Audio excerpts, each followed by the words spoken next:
think y'all froze up there for a Like minute. it keeps cutting out. Everyone's on a delay, and so yeah, like it keeps freezing and stuff. I'm missing a lot of the volume.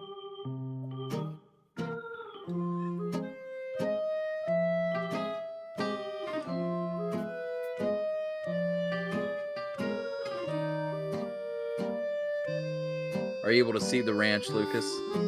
Yes, I am. I don't know whether not to talk or not. Can you hear me, Doss? Can you hear me, Lucas? I'm gonna stop talking until everyone gets on some I can kind hear of you. thing.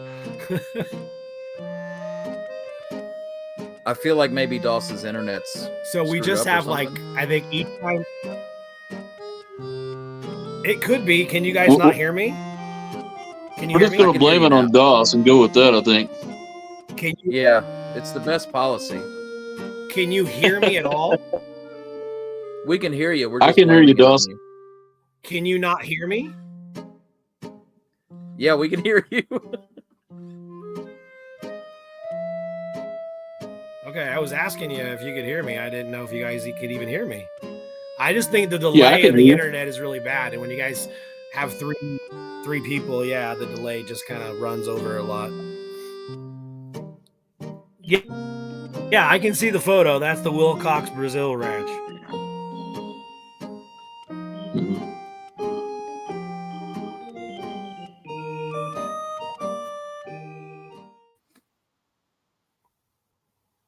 Go ahead, Lucas, DOS. you go first. Okay. I'm Lucas. Lucas, go first. DOS, you go. All right. I'm Lucas Speer. I've been researching Billy the Kid for approximately 25 years, roughly, somewhere in between there. I started in 94, 95, so that's about how long I've been reading about Billy the Kid and the Lincoln County War.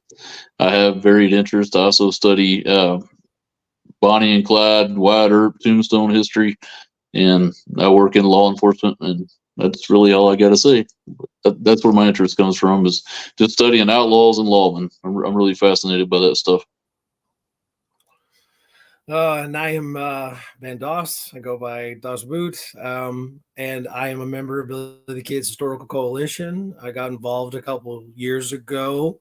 Now 2 years down the road, I'm just kind of getting deeper and deeper into my research, and trying to achieve some things that haven't been done. And I don't know. I don't got anything else. You asked me that the last time we did this to introduce myself, and I don't think I said the exact same thing. I don't even know what to say. All right. Welcome everyone to another episode of Chasing Billy. Yeah. If you haven't subscribed, make sure you subscribe. What's up? I thought you were saying something, Doss. No. Yep. If you haven't subscribed, I didn't subscribe. Say anything at all. Take a look at our channel. I think it might watch just our be videos. a weird little feedback thing or something. Real quick, I just wanted to say first and foremost, we want to extend our well wishings to Roy Young, who recently suffered a heart attack, and is recovering, and hopefully will be doing pretty good. And Roy is a part of the Wild West Historical Association, a big contributing voice in this whole field, co-author of this amazing book, which actually covers a lot of Stinking Springs in it, but we just want to wish him the best. So Roy's a great dude. Other than that, we're going to spend this evening talking about Stinking Spring. And, I know about it. I know what happened. I know who was there, but I'm in no way an expert on it. And my knowledge probably is in the shallow end of the pool in which you guys no doubt wade far deeper. So I'll let you all have the floor for the most part. But so, and also I thought we'll kind of start as a prologue and talk about the night or the two-night or night before at Fort Sumner when Garrett ambushed the kids' party and Tom was killed. So we can start there, and we'll just explore all the angles of it. Sounds good, man. Sounds good. All right. So they're coming in on, what is the date of the night they go into Fort Sumner? Is that the 20th? The 19th of December. To when the night, the night Thomas killed is 19th. Yeah. Okay. And then they're back at the Wilcox Brazil branch right after. Okay, so there was some kind of like fake or fraudulent note passing going on, and is that what brought the kid and his group back to Fort Sumner? They thought Pat left town. Yes. That is what Pat says. Yes. And that note exchanging begins on the 17th when they are at the Gearhart Ranch. They stop at the Gearhart Ranch on the 17th. Garrett's book, and unfortunately Nolan as well, and I think Utley did as well, spelled it Gayhart. And I had a lot of, at first I had a tough time finding the information about it. It's just a misspelling. But John Gearhart was a German immigrant, like Groskowski was. And since they were in Port Luna the night before with Groskowski, apparently, according to Garrett, what Garrett says in the book, that Groskowski is the one that suggested Gerhardt's ranch on the way there. Plus, it's a terrible snowstorm. They got out of the storm for a while, got some food, got some hospitality. According to Garrett, they're there about 3 hours, and that's when the first note changing begins. And he uses a messenger by the name of I don't know if Lucas can remember or not, Jose Robile or Jesus. Was it Juan or Jose? I was going to say Juan. I may be wrong on that. Yeah. Juan Roybal. Yeah, I think it's Juan. Yeah. That's where it starts, is the 17th.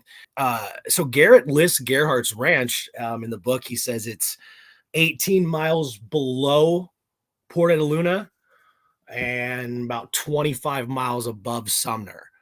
I asked our resident forensic site specialist, Mr. Slatin. He says that is a fairly accurate distance. I'm not sure if, Lucas could back that up as well, being has visited there so many times, but Josh says that's fairly accurate as far as the distance. And so I have never been. That's to the where Gearhart it starts, that note exchanging. Yeah. But we know from not just Garrett, from all the other firsthand accounts from the posse members that did give accounts, even the weather report, Santa Fe Daily New Mexican, there was a weather report that didn't give how many inches deep in snow, but listed the weather as polar, and that, the snowstorm was pretty heavy. So there is little things in there. I start to wonder, Garrett's sending messengers out in snowstorms, and they're returning in decent time, and there's little few things like that. But for the most part, you got 17th, 18th, and then they're in Sumner on 19th for the ambush. And that is how they did get that to work, was from the note exchanging. Yeah. Mm-hmm. So when Garrett gets into the area and goes to the Gerhardt Ranch, what's the first note he sends? How does he start this thing off? I can't remember if he actually says what the notes say. He just says that he starts sending Juan Robile into Sumner to do the notes, and the whole idea was to trick Billy, give Billy the impression that Garrett only had Mason and one other person with him. That's kind of how it started. Mm-hmm. So but again, there's a lot of that stuff in there that gets kind of confusing, because you're reading Garrett's book, and I think it's something that we should probably bring up too. I mean, we got a lot of people that listen, your followers are increasing, and a lot of people from the groups.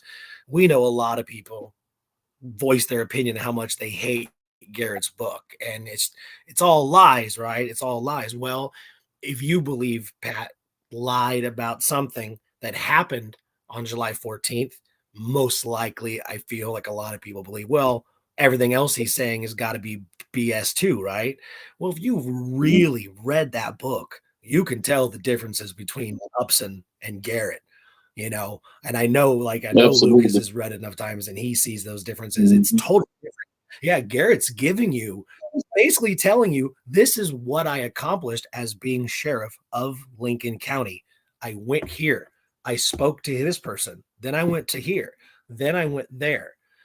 It's not him going, there we go. There we go. I was gonna say Garrett's book matches this one pretty closely on a lot of issues.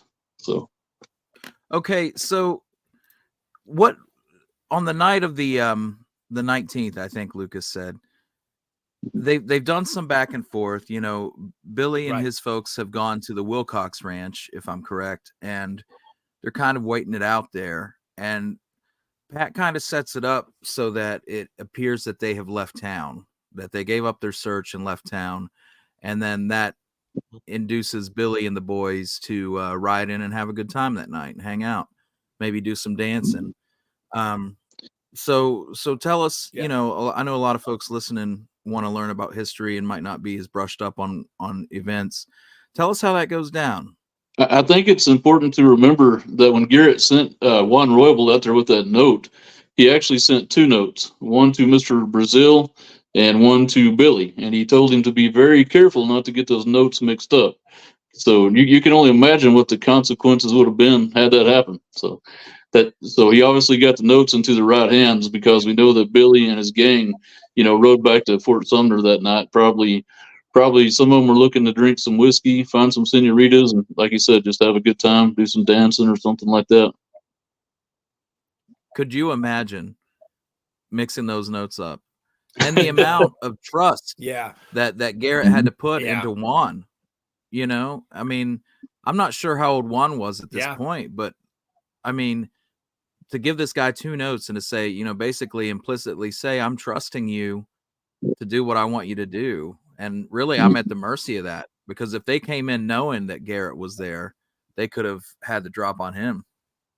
So do you think that the two notes might have been stuck to his hand? Well, because also too, if it was me, I would have been sweating that, and it would have probably froze through my hand.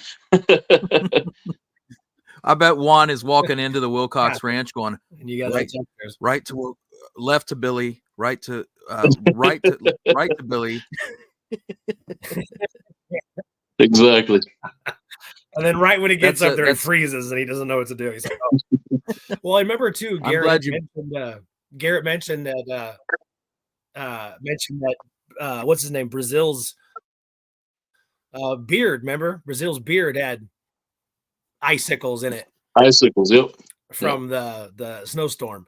And also I think it's also icicles in his beard. I think it's important also too, we mention is this, well, I believe the hunt, you know, for Billy is one of the most truest parts of the book. I mean, it definitely is. And again, it's an event that can be corroborated by many, many people. You know, it's not just Garrett's word. It's the same thing with the horse, about how he shot the horse outside the stone house. Well, yeah, that's what Garrett says. No, that's what everybody says. And so I think it's also important that this part right here, the note taking, the Garrett using people to his advantage. In reality, Garrett letting us know that not everybody was a fan of Billy. It's kind of what he was like, hey, I found people that were willing to basically, you know, narc or rat or help me out, assist.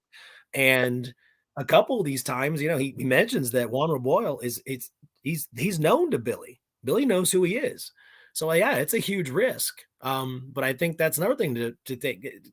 Everyone wants to know, why did Garrett not just go head on after him? Or why didn't Garrett do this? Well, read the book. Garrett flat out says, my intention is to kill the kid as soon as I see him. And hopefully the rest will surrender, which gets us into how Charlie was killed, you know?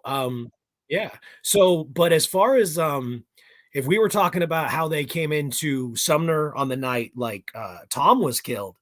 Well, remember too, is that, it's mentioned in all the sources that Charlie's wife was staying at the old hospital building, and that there was suggestion that they might stop there to see her. So whether or not that's the only reason, I think it's just as good as, you know, hey, let's get a break. Let's go into town. Let's get out of this weather. Let's get indoors. Um, should we talk about the whole thing about it's in the book and we don't know whether or not I know you've said you don't really like that anecdote about Billy, but the anecdote that's in the Well, Garrett book about what Billy yeah, said to him apparently when they were coming into I Sumner. I think that'll tie in with what I want to ask real quick. I want to get your all's opinions on this because very often Billy is characterized as a Robin Hood type character, a man of the people, that kind of thing. But it is mentioned several times that Pete Maxwell, for instance, Garrett says that, Pete's a good guy. He was just terrified of the kid and he didn't want to narc on him for that reason. Poe visits Milner Rudolph, I believe. And he says Milner's clearly agitated and not telling me something, but he seems very afraid. So, and when you look at Jesus Silva's account of the night Billy got shot, he says that they're hanging out with Sabal Gutierrez, and Billy has a horse in one of the rooms that he's going to ride to the Brazil ranch, I believe, or the Yerby ranch. And he tells Sabal to go feed his horse, and Sabal doesn't want to do it. And he goes, "You coward, Sabal!" Like, kind of gives him a rough time. So, do you think it was kind of like 50-50 on how many people actually liked Billy and how many people were just terrified of him? And do you think this portrayal of the kid is like a benevolent, easy guy to get along with? Bad. I think we might be in some kind of temporal overlap with that night. The storm's coming in. It's basically the night before the 19th right now. Maybe there's some kind of quantum dimensional shift happening. Could be. Right. So, James, in answer to your question, we've all got opinions. My opinion's no more valuable than anybody else's, but I've done a lot of reading of a lot of books, just like you guys have, firsthand accounts, historical accounts, as many as I can get my hands on. And I think Billy, just like most historical characters, had his supporters, and I think he also had people that didn't like him. I think that's pretty much fair to say about any human being. There's people that like me. There's people that don't like me. I'm aware of that. I'm sure you guys are the same way. It just depends on who your friends are, who you're dealing with, and probably the nature of the circumstances that they interacted with the kid. If you're the Hispanic population back then, they seemed, honestly, most of them to adore Billy, from what I've read. I'm sure there were exceptions, but it seemed like the large populace of the Hispanic population absolutely adored the kid.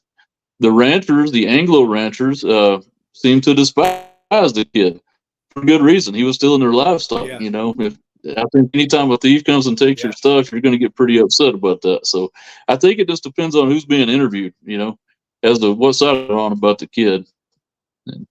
And I think Billy had to be considered a dangerous man. I mean, he was he would shoot you if need be. So I think that's why people had some fear of him.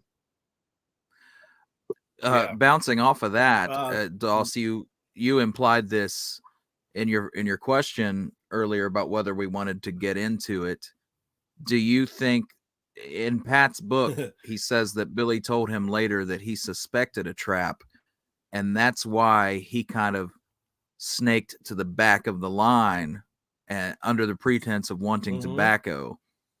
And as far as how we want Billy to be, that kind of casts a bad light on him as far as caring for one's friends and concern for the welfare of the folks in your party.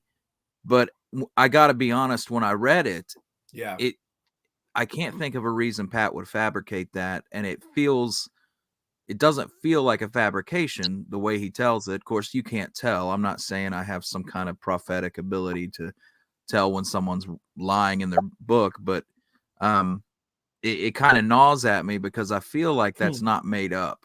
But at the same time, what it says about Billy is that instead of saying to his friends, "Hey, this might be a trap, let's hold off," he's just like, "I'm going to protect myself and forget about the rest," which he essentially says that when he's in jail, that I was for Billy all the time. I was going to bring that quote up. He says, "I was never a part of any gang. I was for Billy the whole time." So yeah, pretty much out of his own lips. We have to take that into consideration. Yeah. And of course, you know, there's also, and in that same retrospect, I've always wondered about some of his more, you know, those quotes that really stick, that get used a lot. And sometimes, you know, we know how the newspapers were. And sometimes I've always wondered if even his quotes were taken out of a little bit of context here and there. But that, you know, that quote, you know, I was for Billy all the time at the railway station in Vegas to that the guy that was interviewing him outside the train. It's the same time. At the same time, it's why would Garrett make it up? Why would the newspaper guy, you know, make it up? Billy's a young, Right. thriving, somewhat violent teenager, you know, who pretty much only knows violence. I mean, what else does he know? Yes. You know what I mean? He killed somebody very young, escapes there, gets himself involved in a merchant war, you know, and it happens awfully quick once he shows up there. So you have all these things we do have to remember, and you have to remember also too is the book trying to show us just how cunning and smart Billy is, or are they trying to remind us in their own little way without realizing it that, hey, this is a dangerous guy. These are outlaws. When it comes down to it, it's, you know, every man for himself. Yeah. And I think you're right. And when we have discussed this in groups, it has come up. There's other people that have shared the exact same sentiment as you. It sounds awful of Billy, but it doesn't sound fabricated. It doesn't sound creative. It doesn't sound made up. And it doesn't to me either. It doesn't to me either. Me neither. And exactly what he said.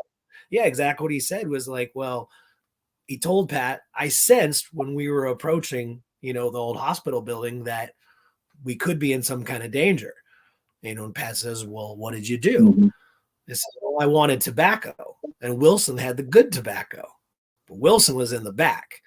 And then it's that little pause, and he's like, I went back for the tobacco. Don't you see? And it's exactly what it's worded as. Don't you see? And then the little fictional embellishment, little detail afterwards is that, and then his eyes winked mischievously. That sounds like a, you know, just a good detail to follow that out. But did he really say that? I personally think he did. I think he did for the reasons that you say. And you can't just go, well, and I'm one of those people that wholeheartedly believes he died that night. He's buried where he's buried, at least very, very close. And so, yeah, I'm going to be looking for those reliable sources that gets me to where I'm at. And unfortunately, you know, not everyone wants to acknowledge that. As far as the hunt for Billy and who's getting close to him and traveling on him after I mean, who better than Pat Garrett? Who better? Exactly. Who better can give Exactly. that information? I mean, yeah, if the idea is that people that are listening out there that, hey, I think Billy died, but I don't believe Pat 100% at all. I'm with you on that one. I'm with you. That can be debated. How he was killed, absolutely. The fact that he was killed cannot be debated. And it doesn't make everything Garrett says in the book a lie. It doesn't make it, well, he's just fabricating because he didn't kill him. So this entire book is just to lead you down a path. Well, that's, you know, that's just ridiculous. I was going to say, I think it's important to remember Yeah. if we're talking about Pat Garrett's book, you have to remember Pat had an agenda to an extent, because the more evil he could make Billy look, then the better he looked when he got to the point where he killed him. So, you know, there was things as far as embellishing his legend that was to Pat's benefit. But like you guys, I don't think when it comes down to the basic facts that were documented by many, many witnesses that Pat lied about any of that part. You know, just the legendary part, or the legends.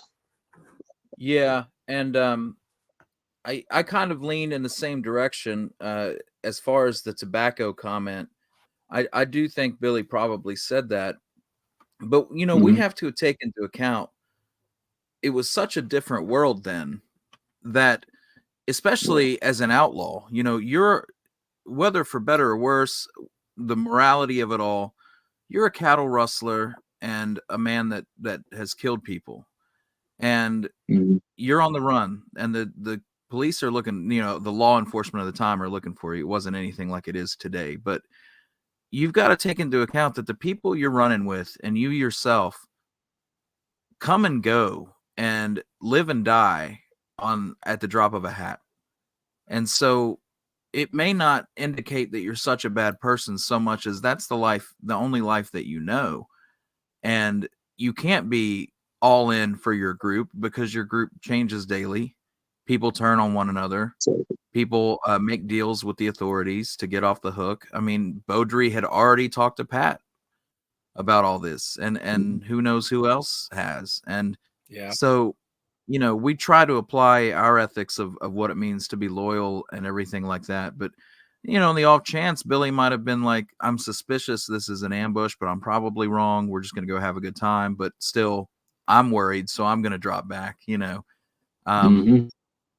However you want to spin it. I do think he did say that. And I think it's I faithfully. agree. There's a lot that I think is faithfully reported by Garrett, and that's kind of a straw man that folks set up because I respect you if you believe that Billy survived that night. I understand the reasons for thinking that. I do think there's some definite questions about Pat's narrative, especially when it comes to July 14th. Mhm. But in the long run, it's just I don't think he lied about a lot, but that doesn't mean you have to accept it 100%. And a lot of the folks who, when you say you believe Billy died, they're like, "Oh, well, you just accept Garrett 100%, and that's your Bible and everything." It's like, no, it's not. I don't know one No. person who fully trusts Pat Garrett's account. Not one person. Even No. the top tier authorities. It's such a straw man that people set up. And Mhm. everybody will tell you, yeah, that book's full of half truths Yeah. and gloss overs, but in the essence of it, like to the extent that he reports that the kid died that night, I think we can trust it. But that's my opinion. And I agree with you. Yeah. That's Well, and like you said, maybe there was some. yeah. So sorry, I didn't mean to cut you off, Doss. I've got a little delay on my end here. Yeah, me too. Me too, brother. Go ahead. No, I was just going to Was say, that as far as are you done? talking about, Oh, okay. What? No, you yeah, as go. far as talking about the night of Billy's death, I think for the most part it happened like Yeah, Garrett said, with we're a all few exceptions. away. Yeah, I think that Maxwell might have tipped Pat off to be there that night, but that's just Yeah. speculation on my part. I can't prove it. Yeah. Well, and I think as especially with the three of us. I mean, Lucas has been doing this stuff for 20 plus years and has been involved in so many things and with Sticking Springs itself. And people that, we really research and we're reading and we're writing and we're really, get in depth, like you say, articles, firsthand accounts, third hand, how to just eliminate them and kind of help people out down the road. They're asking the same questions, Yeah. but over time, yeah, I come to the same conclusion. Other than just a few minor things that you go, does that make sense?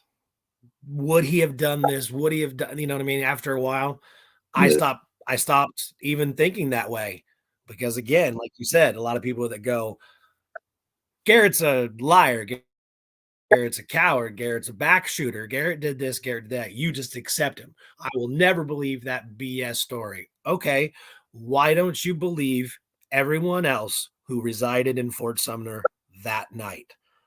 Why don't you believe um the soldier that was staying there, was just 20 feet down from where he was killed, and rode into Mhm. Las Vegas and gave his report before Garrett did. There are so many other details, but then all the people that convened right outside that door with Billy dead on the floor. There's too many descriptions and there's too many I mean, same thing Delavina and Paulina both said. I mean, almost that entire village was there that night and attended the funeral the next day. You know, there's just too many accounts and too many accounts that even go into the next 40, 50 years afterwards.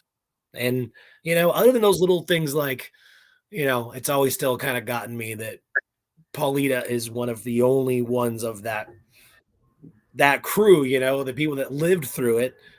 I've always been bothered by her saying that Pat and Billy were good friends in Sumner. It's always bothered me because I think it's a good engine for people that want to believe that. And it is unfortunate because I have a hard time, you know, going, yeah, you know, what does Paulina know? Because I can't really say that in a way because Paulina lived there. She lived through it. And Garrett resided in Sumner with his wife, the first one. So, and with the second one before he moved to Anton Chico. I mean, I think over time, yeah, I agree. Other than just a few things, the shin sleeves is always going to bother me, but who doesn't that bother? You know, it bothers me. But again, I still feel like there's answers for it. You know, I also could think because the details corroborated by Poe. I don't know if anybody else said it. What did Paco Anaya say again? Didn't Anaya say that he said something different, didn't he? That Billy was wearing shoes or something. Yeah, or I think one of them mentioned that he kicked off his boots. Okay. So. Okay. Right. So there's one person from that night that says that he was wearing boots. I don't know. And I believe that's correct. So again, I'm going by memory in case I'm wrong. You kinda, I don't know. But the whole he was inside the house and everything else. Well, sorry, but all of the other residents inside that Maxwell house that night makes that just impossible. It's impossible. Mm-hmm. It's too many people. The whole Garrett hid under what was it? Hid under I've heard it as a chair. I've heard a couch. Yep. I've heard he hid under this and, you know, and okay, I'm sorry. But yeah, the couch. Yeah. Well, have you seen furniture that existed in 1881 and the height and the length of, you know, Pat Garrett? That right there is like, why would anybody even really try to make that fit? You should just kind of go, well, come on. But then again, I understand that that's not how everybody thinks because a lot of people do. They want Billy to be that anti-American hero, and America has a fondness for turning outlaws into heroes. And so those ones that don't want to ever believe that he would be killed in such a simplistic fashion, I guess, and not an all-out gun battle. And then everyone goes, well, but Garrett did this in the dark, and well, it couldn't have happened that way. He ambushed him. He set him up. You know what? Yeah. Either way, it doesn't matter. That little detail right there, and everyone goes, well, what about this? What about that? Well, I don't know. Garrett literally said, I'm going to try to kill him at Staking Springs, and Charlie got killed instead. Yeah, I think a lot of people seriously try to make Billy think about this. So I was going to say, I think a lot of people view Billy the Kid as a superhuman, like maybe like he's not human. They put him on some kind of weird pedestal. You know, they watch these Hollywood movies and they think like he wasn't human. He couldn't be killed, you know, by a shot in the dark. You know, and a lot of teenagers think that way, but I'm surprised at how many grown men and women still think that way that are our age. You know, I've been in law enforcement for a long time, and I know that bullets really kill people, and nobody's immune to that. You know, when you get hit by a bullet, you're going to get seriously injured or you're going to get killed. Billy was no exception. Billy got lucky many, many times throughout his life, escaping the McSween house. He got lucky escaping the courthouse. He didn't get shot. Luckily for him, he didn't get shot at Stinking Springs, but, you know, eventually his time come, and I believe it was July 14th of 1881, and he wasn't bulletproof. Neither was Pat Garrett. Later on, he got shot. And that's what it is. And it is that belief or that need for it to be that way. I also think that it has to come into play the generational gaps and the changes. We're so fueled by technology, and that's nothing new. We just keep advancing. So like every 10 years, man, we're doing more and more things.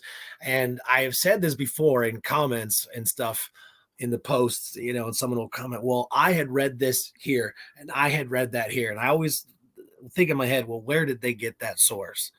If I ask them, and a lot of times you can, a lot of times they won't be able to tell you where they got this. I just read it somewhere. That's how a lot of it starts. I read it somewhere. Well, where did you read it? Some guy said it on a comment.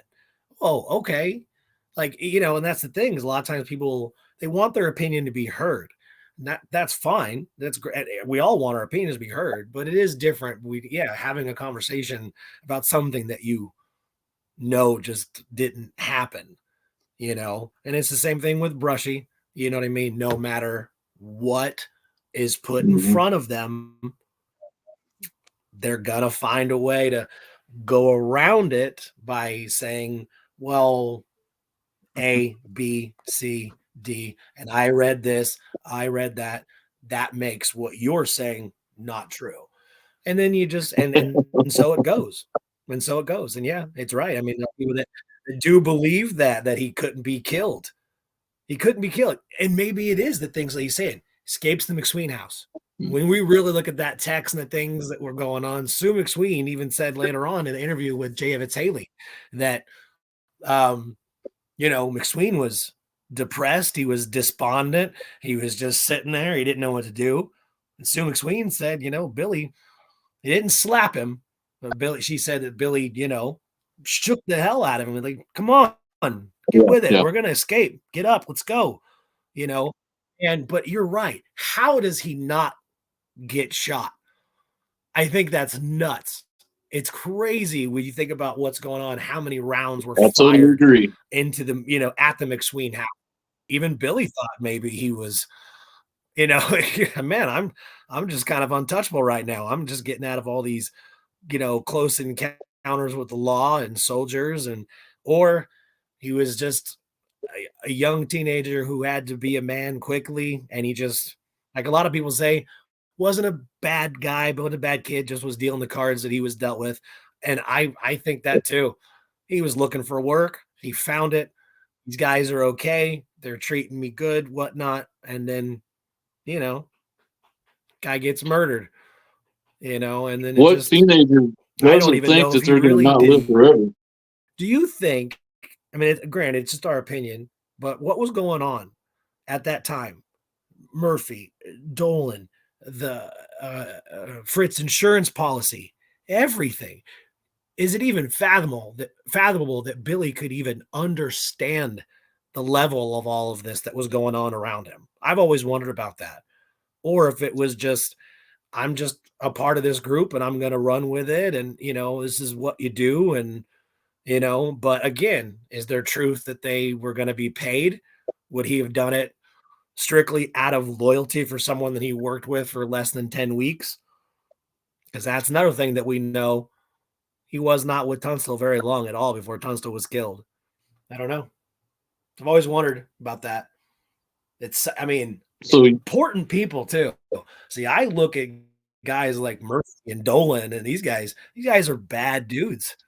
They got money, they got power, and something that should be mentioned more often, they're Irish. Tunstall's exactly. That is such a huge thing that doesn't get talked about. Doesn't matter. I'm not saying that's what fueled it, of course, but that hatred, and their history, it's already there. It's already there. It was built in flames before they even got there.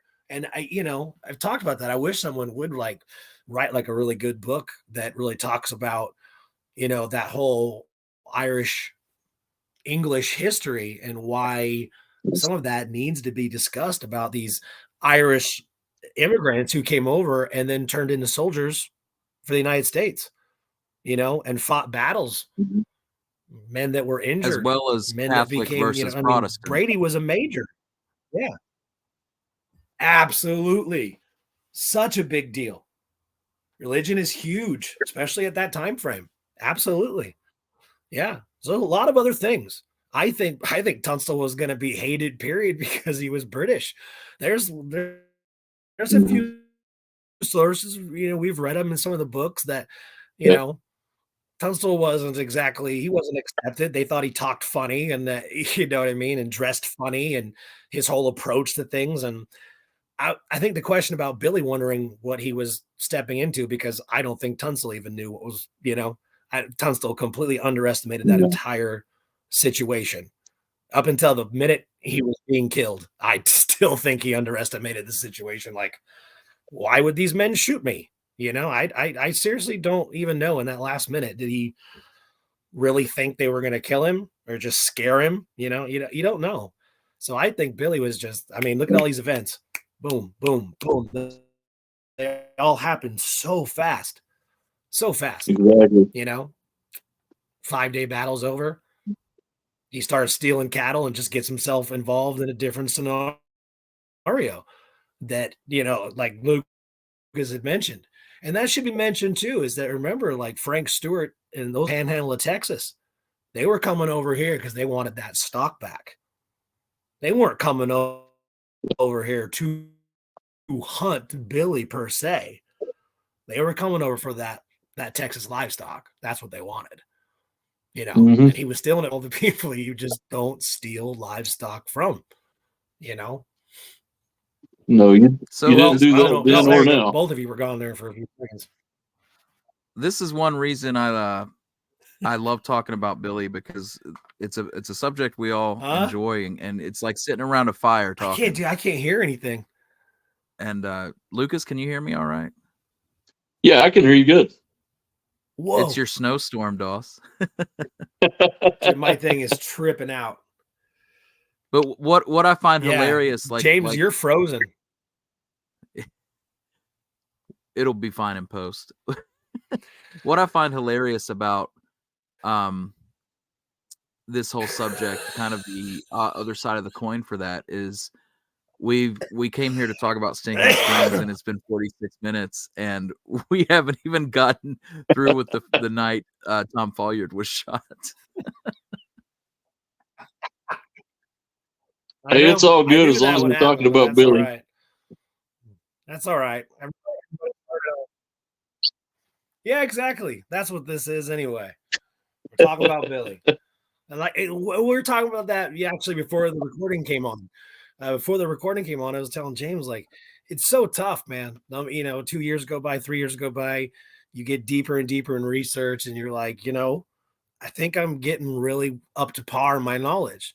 And then there's just a Mhm. whole other background of information that do you necessarily have to know? Well, no, but depends on, what kind of researcher you are. And I set out to find, I wanted to learn as much as I could.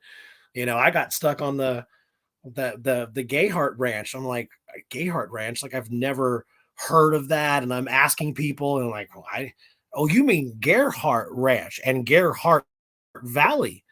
Yeah, it's a Mhm. huge valley with a bunch of ranches in it. I was like, oh, when I got the spelling correct, well, yeah, then I got stuck on it. Like you say, we haven't talked about Stinking Springs much. So we're at Stinking Springs. There's even the parts after Charlie is killed. So let's bring that up because I think that is an important thing. And we know at least everyone likes to believe that Charlie was killed because he was wearing a sombrero with a green band. And then that was Billy's hat. And that Garrett got that word from Brazil because that was the last place the gang was at.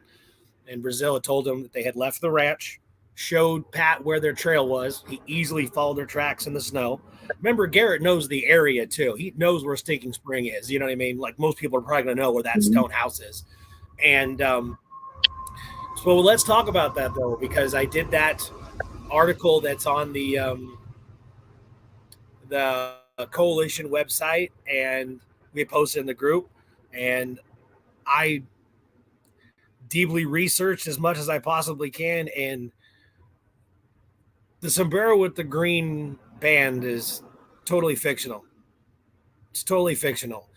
You read Garrett's I'm in book agreement with you. specifically, and this is also, yeah, it's also unfortunate too because True West magazine and Bob Bosbell, those guys did an article around 2012, 2013. I'm guesstimating, but it is digital. It's online. You can find it, where they did this article talking about the sombrero with the green band, and it is mentioned. It literally says in the article that that comes from Garrett's book directly. It does not. Garrett No, never once says sombrero with the green band. He doesn't even say the word sombrero. He doesn't. no, He literally says, I have a description of the kid's dress and his hat. That's it. exactly. And then he says that it was not even daylight yet. Not even daylight. And Charlie comes out carrying a nose bag to feed the horses. And from the other firsthand accounts, because Garrett says that he says, he told Charlie to hold up his hands or halt or whatever, hold up your hands, and that the other And I firsthand seriously account doubt that. guys, they just opened fire. And honestly, that Mhm. with the fictional sombrero with the green band, well, that's how he knew it was Charlie. I just think that it was still somewhat dark, maybe barely getting light. And from the distance, Yeah. do you remember, Lucas, like about how far the posse was in that arroyo that was somewhat in front of the building? Because I know Garrett said he had a complete command of that opening where the door would have been, but I can't remember how many yards they were from the opening, but he does say how many yards, but I'm trying to remember because it would give a good, It's viewing about of 30 just to how 40 far they yards. were and, and what they could see. Because yeah. Okay. So not even daylight, snow Mhm. falling, 3 to 4 inches. We'll just guesstimate at least that much on the ground, maybe if not more. Yeah, And yeah, I seriously think it went down with lowering of the hand and boom, and I think they just unloaded. But that's what I I've think read too. all his, so the capture ability of the kid, all the accounts. Uh, I think Jim East, me personally, is one of the gentlemen that are involved in this time frame. His name comes up often. Jim East has always seemed like a very, very good, honest, reliable source.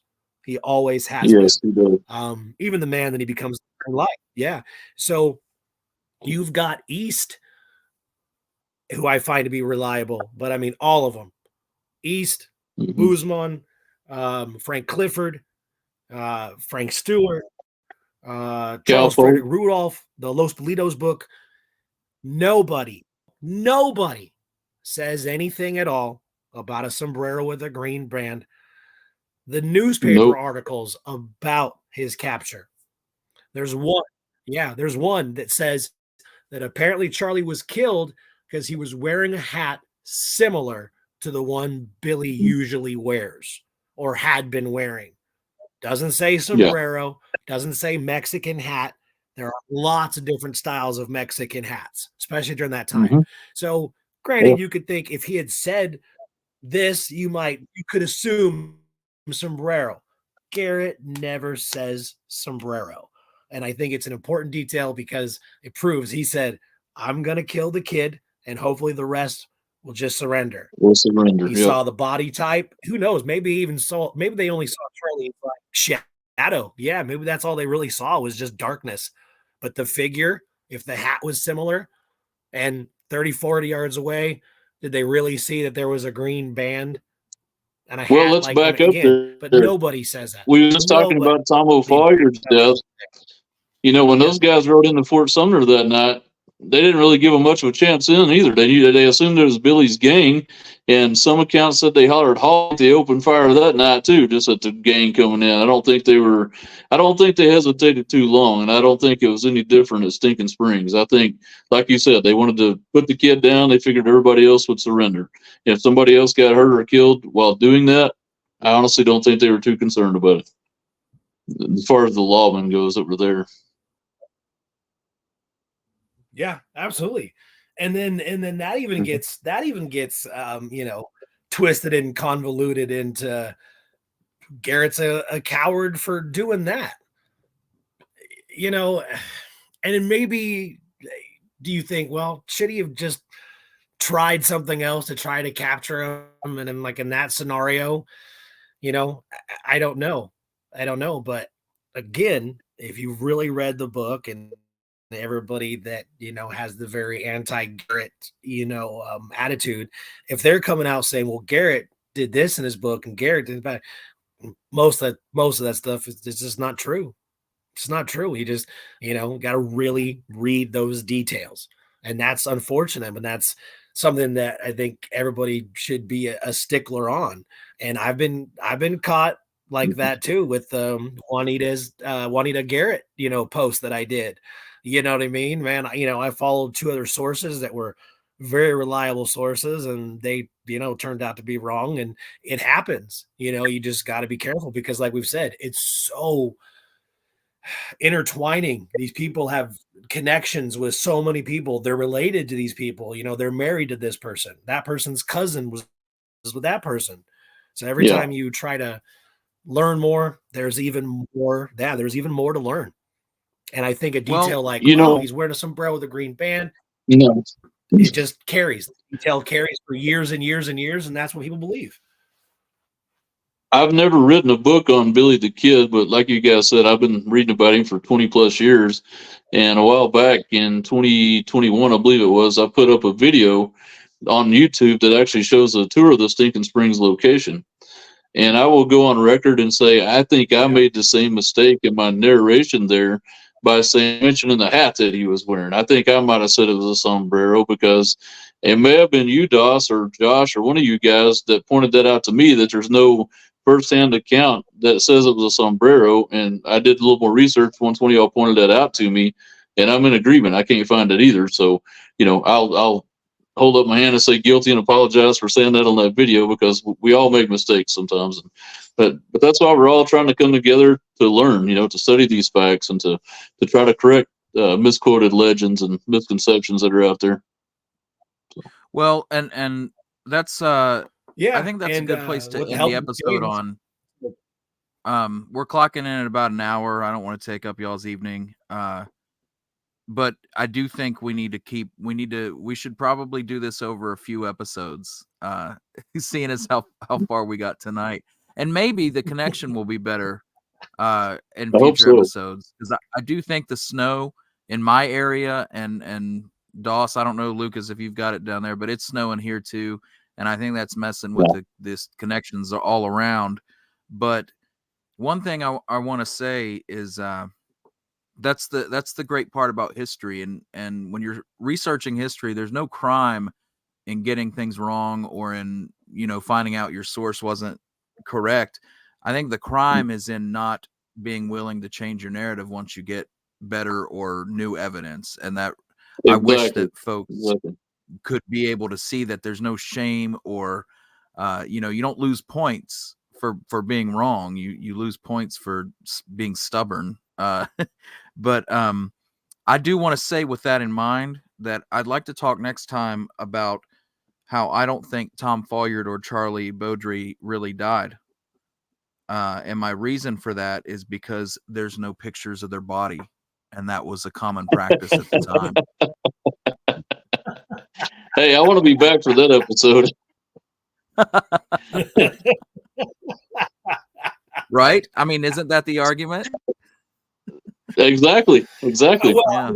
we got Charlie's photo with his blood on it. I mean, that's gonna have to be close enough for somebody. It's just gonna have to be. But that was funny. Man. That's funny. That was probably fake. You know what?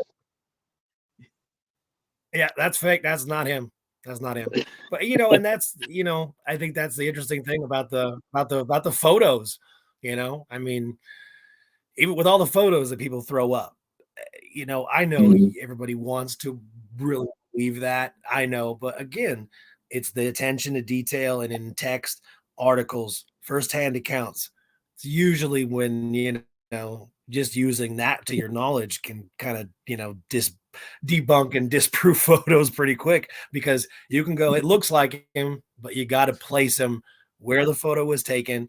You've got to place him in a timeline, and it's the same thing with history. And I think we're always going to find new things and have to disprove things that we have thought for the last so many years, and that's what we do. And all of us at some point along the line in our research have done that. You with Chapman and Lucas finding Poe's death certificate. I mean, that was a big find. I mean, even if in our minds we're like, well, I don't think he committed suicide, it's a little odd, right? But to find that and to say, you know what, this is proof. Historians, a couple of them did get it wrong. And it's not to say that, now all of a sudden their research is invaluable. Just stuff that they didn't know or they didn't have access to. And I think that, episodes that you do, that you guys, everything that's being done, it's all just, it all kind of gets us into new lights and to new avenues. And unfortunately, that will change things, and people don't like change. And I understand that, but sometimes it's, it's for the better, It's love of the game. Hey, I'm regularly wrong. All you got to do is ask my wife. She'll tell you that sometimes I'm wrong. Well, it was a good chat, guys. I want to make this a researcher. series. I want to make this a series and really spread it out, because I think with you guys' knowledge on it, we could make Stinking Springs, gosh, like 8 episodes if we wanted to. So. Oh yeah, there's so much stuff there's so much stuff that we could still cover. Yeah. Cool, guys. Well, I'm going to go eat some dinner. Thanks for your time, fellas. I appreciate it. Thank you. I appreciate it. Thanks, guys. Have a good night. All right. All right, man. Yeah, you too. See ya. Later. See you later.